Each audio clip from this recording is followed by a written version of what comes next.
Assalamualaikum warahmatullahi wabarakatuh. Perkenalkan, nama saya Yulia Dwi Sapitri. Saya Naira Ardia Pratiwi. Kami dari kelompok 7 kelas 1C Akuntansi dari Universitas Pancasakti Tegal. Mata kuliah Ekonomi Pengantar dengan dosen pengampu Bapak Faiz Irsyad Prasetyo, Sarjana Ekonomi, Magister Manajemen. Kami akan menjelaskan bab 7 tentang pendapatan nasional. Oke, langsung saja kita mulai pembahasannya.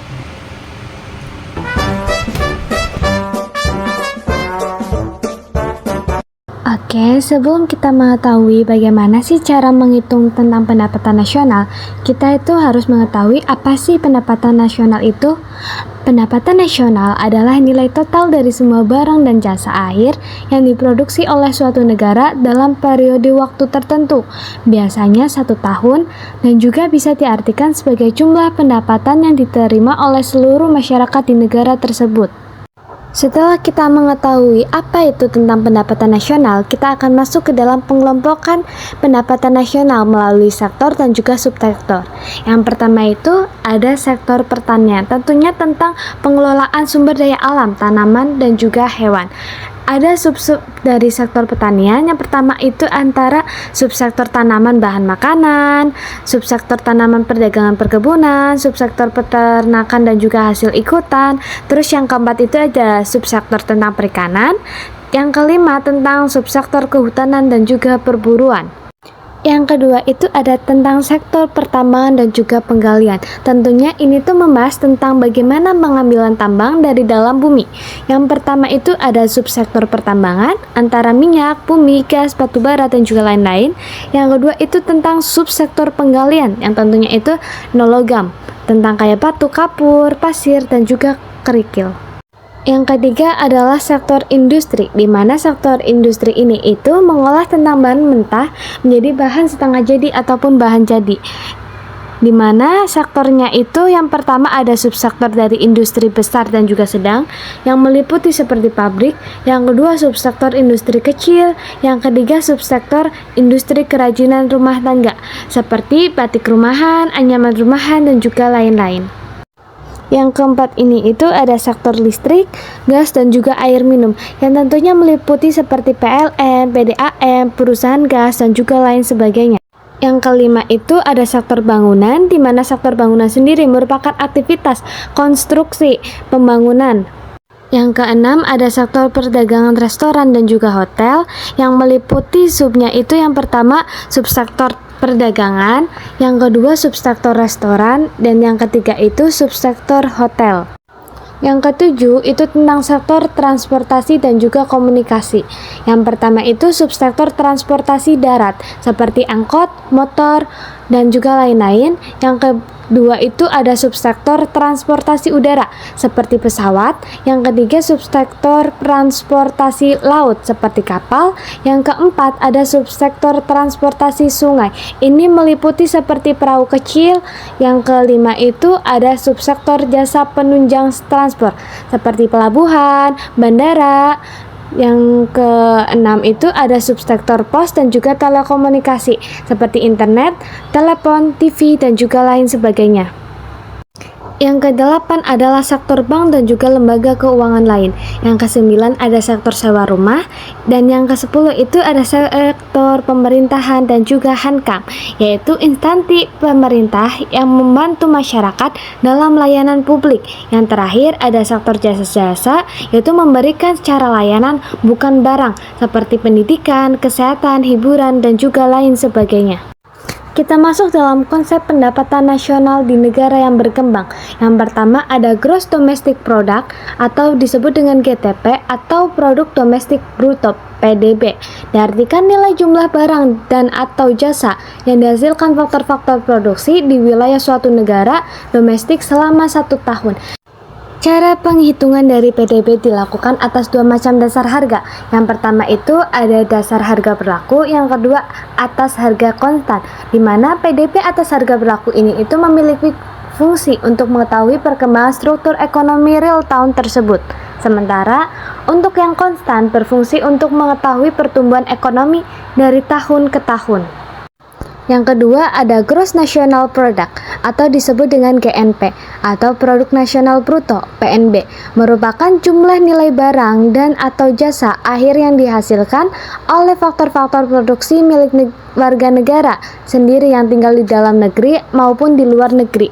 Penghitungan dari PNB sendiri itu yaitu pembayaran faktor income ke luar negeri atau disebut dengan PFLN dikurangi dengan pembayaran faktor income ke dalam negeri atau disebut dengan PFDN, kemudian hasilnya itu ditambah dengan produk domestik bruto atau disingkat dengan PDB. Yang ketiga ada Net National Product atau Produk Nasional Neto PNN, yaitu nilai depresiasi dikurangkan dari Produk Nasional Bruto atau PNB selama 1 tahun yang dinyatakan dalam satuan uang. Jadi gimana sih cara menghitungnya? Yaitu PNB atau Produk Nasional Bruto dikurangi dengan depresiasi atau penyusutan barang modal. Yang keempat ada Net National Income atau yang disebut dengan NNI atau Pendapatan Nasional Neto PNN adalah produk nasional neto dikurangi pajak tidak langsung dan ditambahkan subsidi. Bagaimana menghitungnya? Yaitu NNP atau disebut dengan Net National Product itu dikurangi dengan pajak tidak langsung. Yang kelima ada personal income atau disebut dengan PI atau pendapatan perorangan adalah bagian pendapatan nasional yang merupakan hak individu dalam perekonomian sebagai balas jasa atau keikutsertaan dalam proses produksi.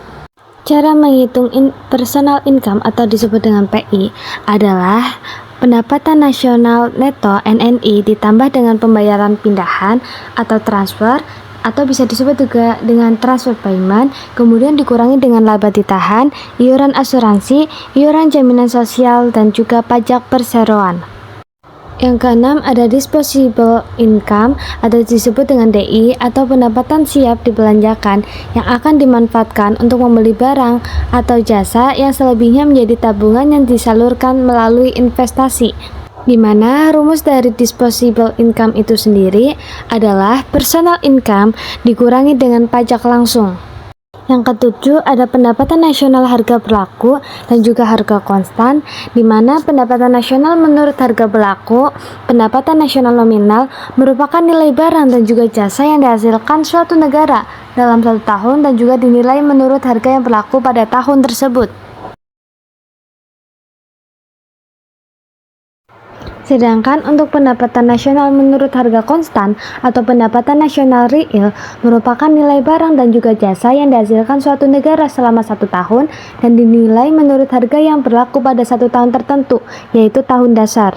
Yang ke-8 ada pendapatan domestik regional bruto atau PDRB, di mana istilah ini itu berkaitan dengan total nilai produksi barang dan atau jasa yang diproduksi di wilayah tertentu dalam jangka waktu 1 tahun. Dan yang terakhir itu ada pendapatan per kapita, di mana pendapatan per kapita itu diperoleh dari PDB, PNB, atau pendapatan nasional dibagi jumlah penduduk.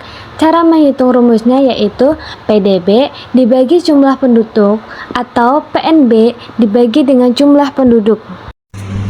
Materi selanjutnya yaitu ada metode perhitungan pendapatan nasional.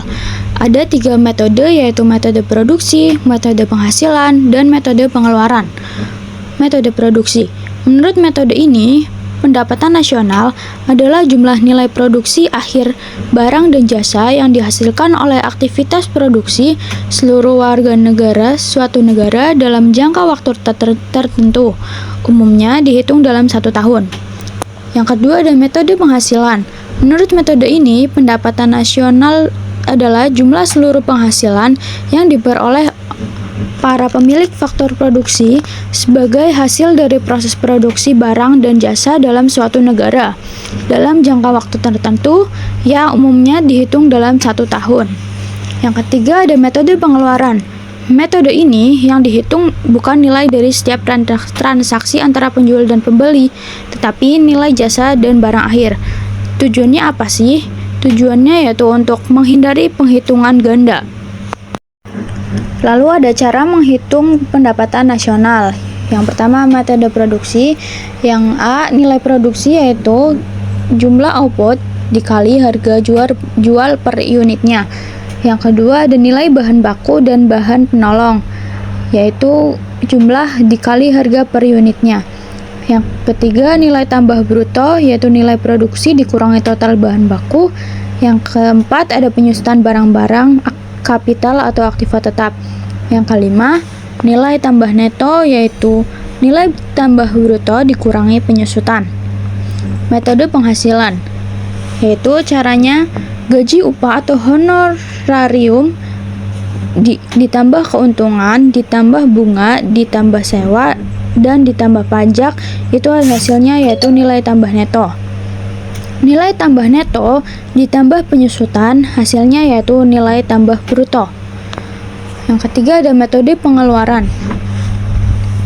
Pendapatan nasional dihitung dengan menjumlahkan pengeluaran rumah tangga konsumsi atau consumption, pengeluaran pemerintah atau government expenditure, dan pengeluaran investasi atau investment. Dengan rumus Y sama dengan C ditambah I ditambah G ditambah X min M. Dengan keterangan Y yaitu adalah pendapatan nasional, C yaitu consumption atau konsumsi rumah tangga, I yaitu investasi, G yaitu government atau pengeluaran pemerintah, X yaitu ekspor, dan M yaitu impor. Lalu ada beberapa manfaat perhitungan pendapatan nasional. Di antaranya, mengetahui dan menelaah susunan atau struktur perekonomian. Dengan melihat data pendapatan nasional, dapat diketahui sektor perekonomian suatu negara termasuk sektor agraris atau industri. Struktur ekonomi di negara berkembang awalnya didominasi oleh sektor pertanian. Tetapi, sejalan perkembangan teknologi, suatu negara akan mengalami perubahan struktur ekonomi dari sektor agraris menuju sektor industri dan jasa. Yang kedua, membandingkan kemajuan perekonomian dari waktu ke waktu. Data pendapatan nasional dapat digunakan untuk membandingkan perekonomian suatu negara dari waktu ke waktu. Perbandingan pendapatan nasional dari tahun ke tahun dapat memberikan informasi mengenai ada atau tidaknya kenaikan atau penurunan perekonomian, perubahan struktur ekonomi, pertambahan atau pengurangan kemakmuran masyarakat, dan kenaikan atau penurunan pendapatan per kapita. Yang ketiga, membandingkan perekonomian antar negara atau antar daerah. Perbandingan ini bermanfaat untuk menilai seberapa jauh ketertinggalan atau kemajuan suatu daerah atau negara dibandingkan dengan daerah atau negara lain. Yang keempat, ada menjadi pedoman dalam merumuskan kebijakan pemerintah. Data perhitungan pendapatan nasional dapat digunakan oleh pemerintah untuk menilai efektivitas kebijakan yang telah diambil. Misalnya, untuk melihat pengaruh kebijakan perubahan tingkat pajak terhadap pengeluaran masyarakat.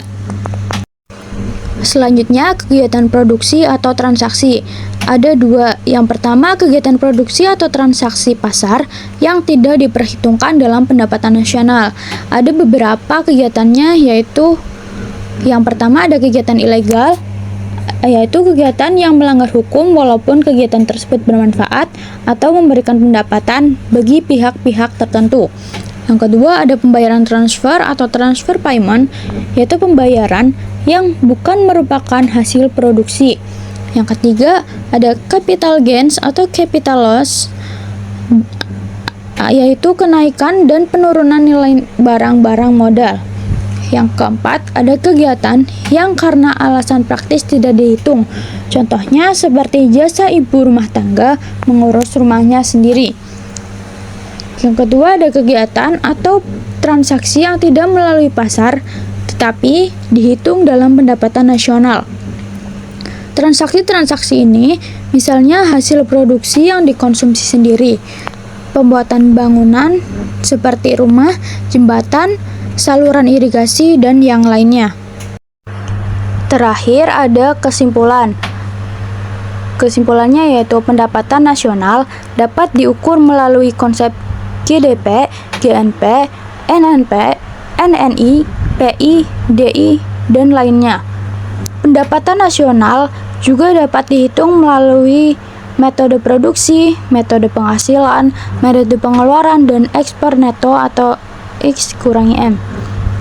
Melalui data pendapatan nasional bisa mendapatkan beberapa manfaat. Tidak semua kegiatan produksi diperhitungkan dalam pendapatan nasional. Ada juga transaksi yang tidak melalui pasar, tetapi dihitung dalam pendapatan nasional. Demikian materi yang dapat kami sampaikan. Bila ada salah kata, kami mohon maaf. Wassalamualaikum warahmatullahi wabarakatuh.